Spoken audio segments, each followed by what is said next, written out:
Hello friends प्रसाद academy रे आपनको स्वागत जनाऊँच। देखंतु Odisha uniform staff selection commission रो रिक्रुटमेंट को लेकिन आपण मान भिडियो रे गोटे इंपोर्टेंट अपडेट रही तो कौन रही से अपडेट चलतु डिटेल रे देखा। तो डिटेल रे देखा पूर्व आप गोटे छोटिया इनफर्मेशन दे दूची। तो जो मैंने भी ओडिशा स्टाफ सिलेक्शन कमिशन रो सीजीएल रो प्रीलिम पे ऑफलाइन मॉक टेस्ट चाहते ये कांटेक्ट नंबर दिया जाए नंबर को कांटेक्ट करेंगे। ता सहित जो मैंने ऑनलाइन मॉक टेस्ट परचेज करने चाहते जमती कि ओएसएससी हो कि ट्रिपल एससी हो तो आपण माने प्ले स्टोर रो प्रसाद एकेडमी एप्लिकेशन को डाउनलोड करके परचेज कर परिबे।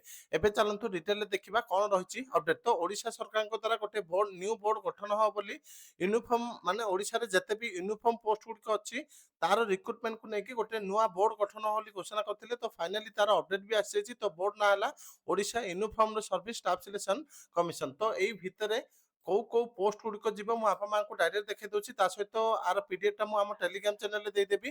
तो देखो फास्ट देखी नवा होम डिपार्टमेंट जीव एसआई तापरे आपणकर एसआई आर्मड कनस्टेबल सिपाही assistant driver constable mechanic ASI communication जोटा कि आपणकर एबे वैकेंसी बाहर जाऊँगी सहित कनस्टेबल कम्युनिकेशन। तो एतिकी आपणकर पुलिस विभाग बाहर home department fireman station officer पदवी बाहर होम डिपार्टमेंट प्रिजन्स रोचे जोटा कि jail warder assistant jail excise constable आउ sub inspector of excise forest आउ एनवायरनमेंट क्लाइमेट चेंजर forest guard forester forest ranger तापर कमर्स एंड ट्रांसपोर्टर ट्रैफिक कनस्टेबल आउ एसआई।